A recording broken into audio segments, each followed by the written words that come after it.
What's up, fish fam? Crypt Keeper Aquatics here. My name is Tim, and my soil finally arrived. I got a nice box from boostplant.com, so we're going to be opening that in a little bit. But first we're going to get the soil in there, and I'll show you how I'm going to get it all planted up. Like I mentioned in the last video, I wasn't able to do the tunnel like I had originally planned because it turns out it would leach some calcium into the water potentially and cause some pH swings, which we definitely don't want with shrimp.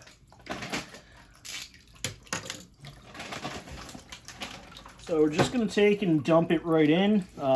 You do not want to rinse this. There's really no need to. And just a pro tip, don't put your tank so high up that you can't reach down in, especially if you're kind of short like I am. It definitely makes things a little more tricky. So then we'll just go in and kind of smooth it out, building up the back side a little higher than the front side. That's going to create some depth and just makes the whole tank look a little bit bigger in the end. Alright, there's a rough job done. Now I'll grab my aquascape tool and kind of get it a little better.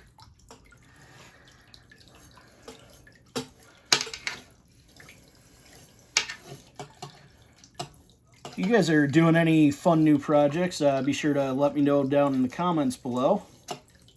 It's always exciting to hear about when others are doing some fun things in their fish room.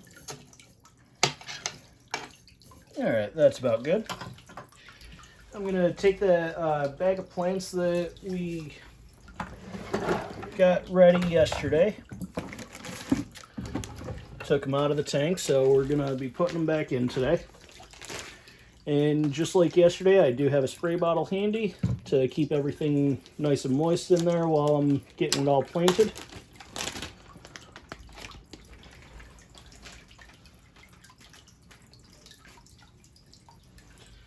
I think we're going to start with the stem plants, seeing they're in the back. Oh, bumped the tripod, sorry about that. Hope you guys aren't motion sickness. Alright.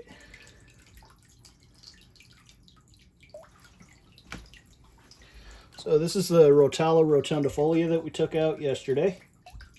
So I'm just going to take and cut it into smaller sections and get it planted down in. Any of these that have a little bit of blackbeard algae, I'm just going to get rid of. These did all originally come from a different tank a few weeks ago. I've just been trying to nurse them back to health and get rid of the lanky stems that don't have any plants on them. So we will need our aquascape tweezers. Where did I leave those? Here we go. Okay, so to plant these guys, just real small sections here. I'm just gonna put it right down in. Make sure you have enough cover in it so that it doesn't pop back up on you. Then one tip I learned along the way, if you do have some that are just being stubborn and you do not want to be planted down in, you could, like if they keep floating up, plant them at a little bit of an angle under there, and it's going to create just enough resistance to where it's not going to want to float back up on you while you're waiting for the roots to develop.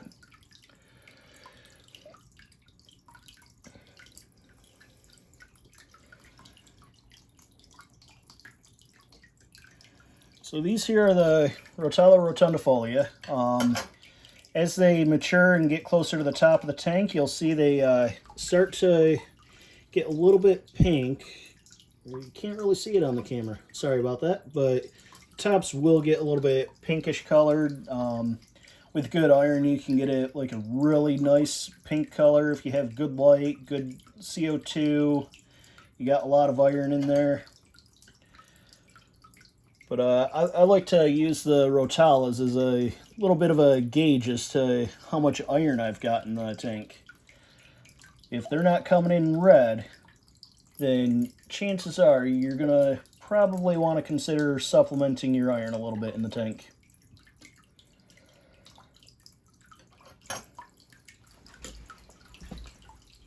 Scissors. So like I was saying, you could cut these up in as many pieces as you want. I like to keep them around like 1.5 inches, 2 inches maybe. You know, nothing huge. Cut them down. That's going to fill in your aquascape a lot quicker. Help you save some money too. You don't have to buy as many pots all at once.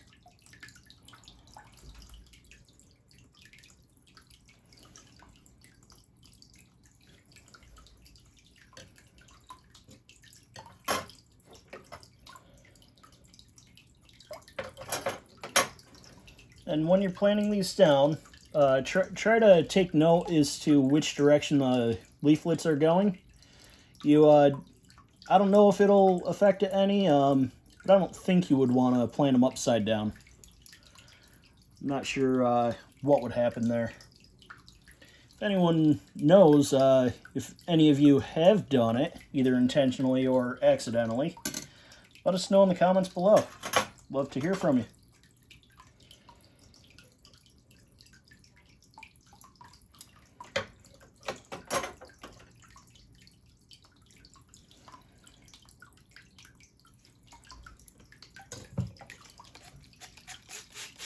Like I said, always make sure that you're spraying everything down. Keep it nice and moist.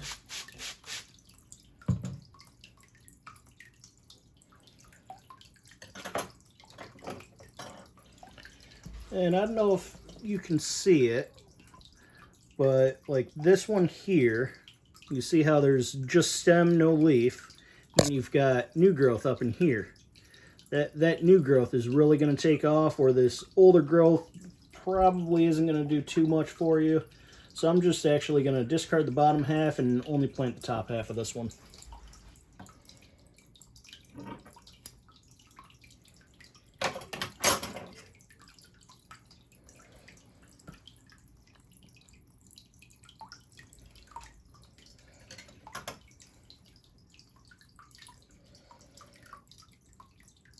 Try to speed this up a little bit so it's not a 2-3 hour long video.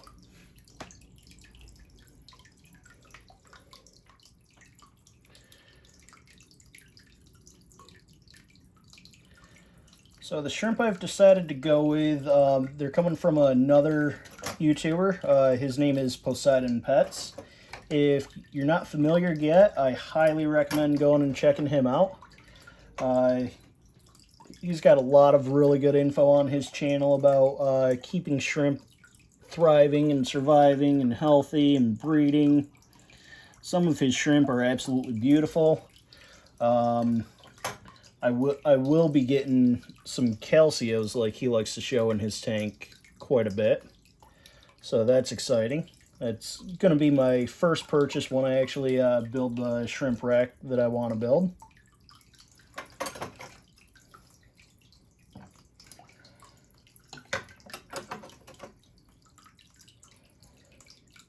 Okay.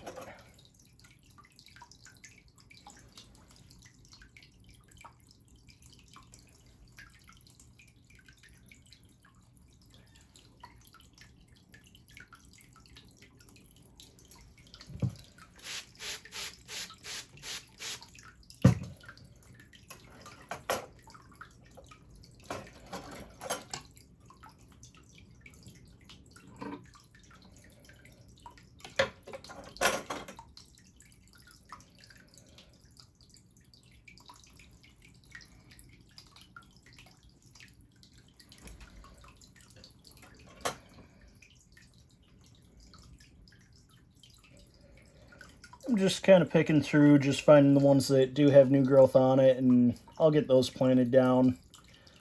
Take a closer pick through later on after the video cuts off and see if there's any more I might want to salvage. But Rotala is real quick growing. It's basically a weed once you do get it established, as long as you're providing it the proper light and nutrients. Very easy beginner plant. Even if you don't have the high lighting, high CO2, or additional iron going into the tank, they still will grow really good. You might get a little bit more spaced out leaflets along the stem, so the stems won't look quite as full. And they'll probably be a little bit greener than they would be pink when they get to the surface. I mean, that's no huge deal, you know, it's still gonna remove the nitrates for you. They still look really nice. It's just not the full potential of the plant, that's all. Nothing wrong with that.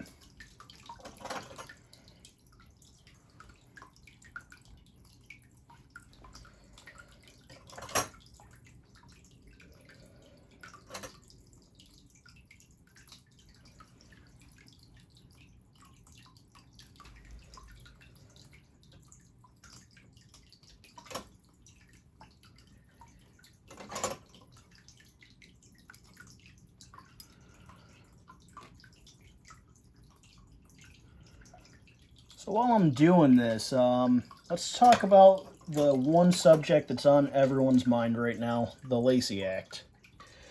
So I'm sure all of you are pretty well aware of what it is.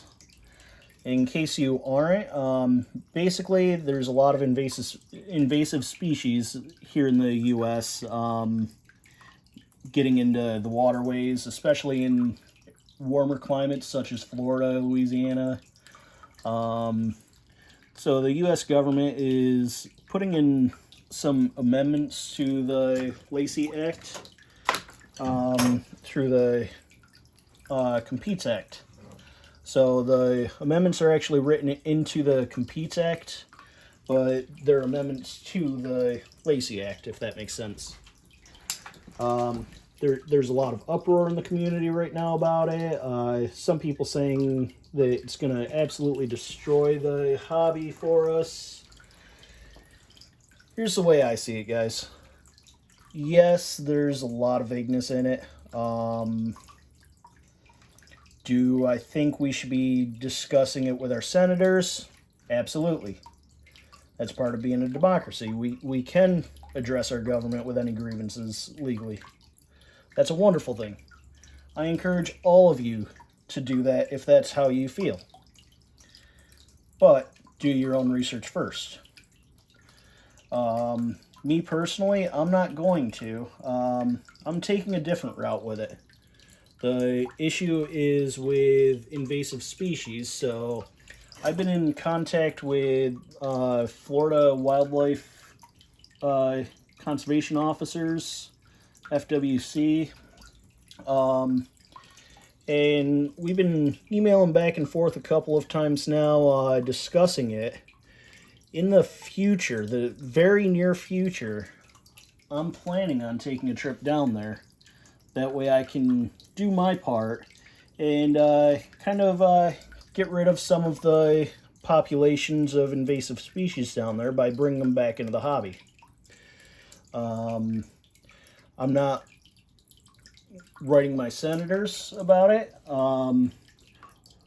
Instead, I'm just going to take the proactive approach, and the issue is with invasive species, so what's the remedy? Get rid of the invasive species. So I'm going to go down there. I know it's not going to be a huge impact, but hopefully if I do it and I share my story about doing it, some of you guys see it, maybe you guys will go down on your vacation and try to do your part and go fishing for some aquatic fish that are invasive down there. I don't know. At minimum, it's gonna show the government that not all hobbyists are looking to completely destroy the ecosystem. 99% of us, I can assure you, most likely are not. There's a couple of people through the years who were very irresponsible with their fish keeping, and they would either dump the dead fish in the toilet and it's not really dead, an unwanted fish, bring it down to their local stream and just dump it. Anyway, it causes a lot of issues no matter what. So we need to show that we are responsible as a community and we can do what it takes to fix the problems that have been created because of the hobby. So that's my plan anyway. Yeah. So what I got in there now is the corkscrew valve. Put that in the back. That's going to spread right out through runners for us. You really don't have much maintenance with that at all, except for when it starts to get too tall for your tank. You might want to trim the tops off a little bit. Or if it starts running in an area that you don't want it, you can simply pull it up, replant it over. That's perfectly fine. So that Rotala Tulu that I was showing you guys the other day with the new growth, it's looking even sicker after being in that bag. I'm still going to try to save it. What I'm actually going to do is strip all of these melted leaves off. That's going to stop the plant from putting all of its energy towards trying to save these old leaves. And it'll start putting more energy into just creating new leaves. So right now the plant is just trying to fix itself. So you take all these melting leaves off from it. And it's the same with Crips, Nubius, sword plants, all of them. So you take the melted leaves off. Usually it's going to encourage them to spring back up to health for you a little bit. I'm going to put these guys right in front of the Rotala Rotundifolia, I think. Hopefully the soil's deep enough to grab it. Oh yeah. Okay. Again, remove the really melty leaves. It's just going to make your water nasty too if you leave them in there and let them fully decompose. So it doesn't have to be perfect, just at least a bulk of them anyway.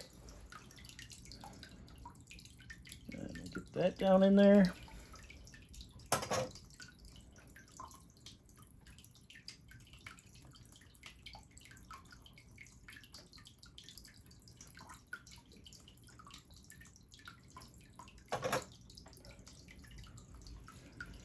That's the third stem here.